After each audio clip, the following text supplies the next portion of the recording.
Blood donors are a lifeline to our patients. Some of these people would not live without the blood that's on our shelves. It's really important that people donate so that we do have blood on our shelves and that we can have the blood there when the patients need it. I think it helps a lot of people, the cancer patients, people that might be in accidents or whatever. When you do give blood, you are actually helping somebody that you have no idea who they are.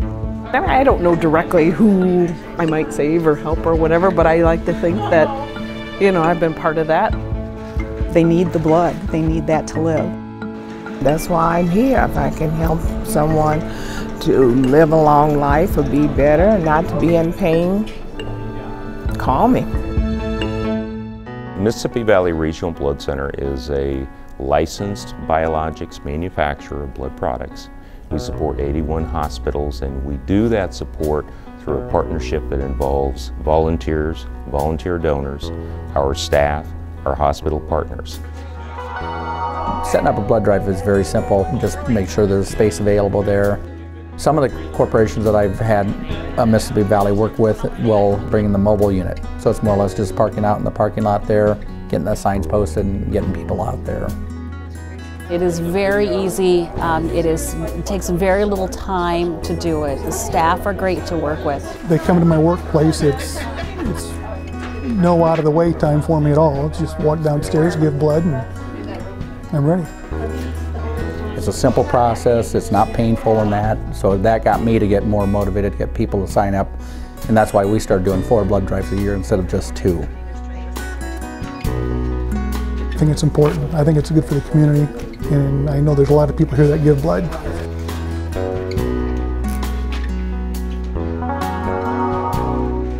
There's a lot of testing that goes on. There's a lot of highly regulated product conversion process that goes on by talented staff and supported by volunteers throughout the process to ensure that we have reliability in terms of providing those blood products for patients in need, but that it's done consistent with the regulations and requirements that we operate under.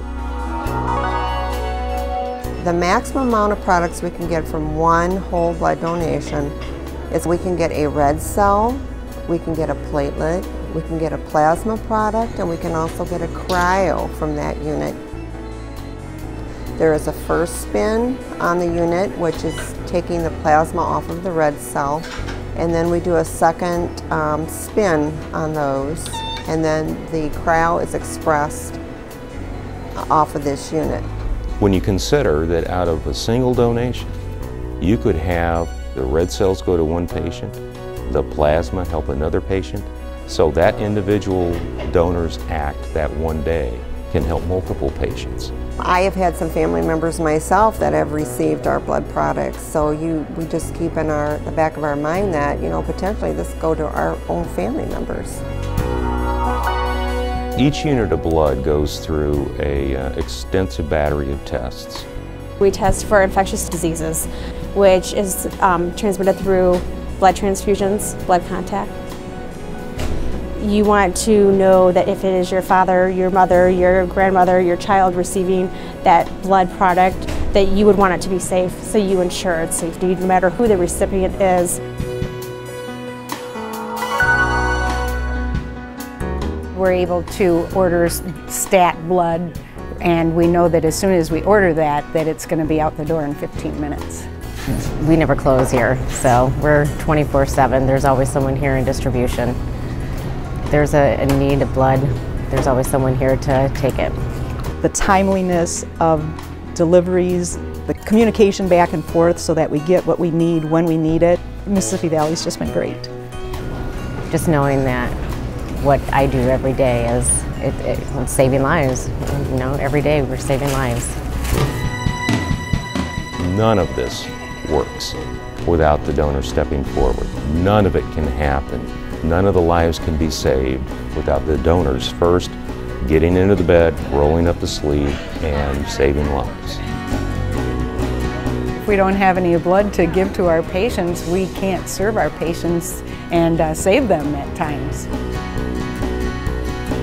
Those donors save up to 3 lives with every single donation, and you never know what could happen and when that need is there. That is one way that is so, I would say, intimate, whereas we can give money and all of the other things, clothes, whatever, but this is something really deep, to be able to give somebody your blood.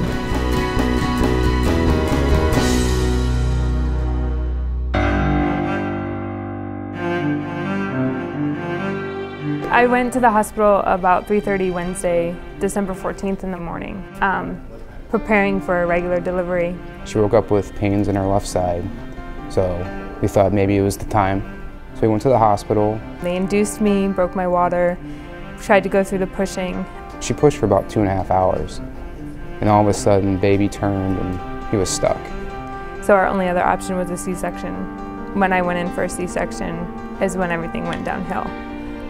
All I could see is nurses going in and out, in and out, in and out. And doctor came in, told me what was going on. My uterus wouldn't contract and my blood wouldn't coagulate, so I had postpartum hemorrhage, worse than most women would have it. They took her to ICU. Next morning, she started hemorrhaging. And that's when they went in and removed my cervix and my left ovary and left fallopian tube. But during both surgeries, I had to receive 13 units of blood for each surgery because the blood was going out as fast as they were pumping it in. And actually, when I was waiting in the surgery waiting room, I saw the blood guy several times, and I saw the cooler. All I can say is thanks to all the donors to have that available for me, because if it wasn't for all that, I wouldn't be alive. He's perfect. Sleeps through the night for the most part. Pretty much sleeps and eats. He's just a gift from God. I mean, he's an absolute miracle, and I could stare at him all day long. This is the type of story that happens on a daily basis in the areas that we serve, and truly lives were changed and a family was kept whole, and that's great.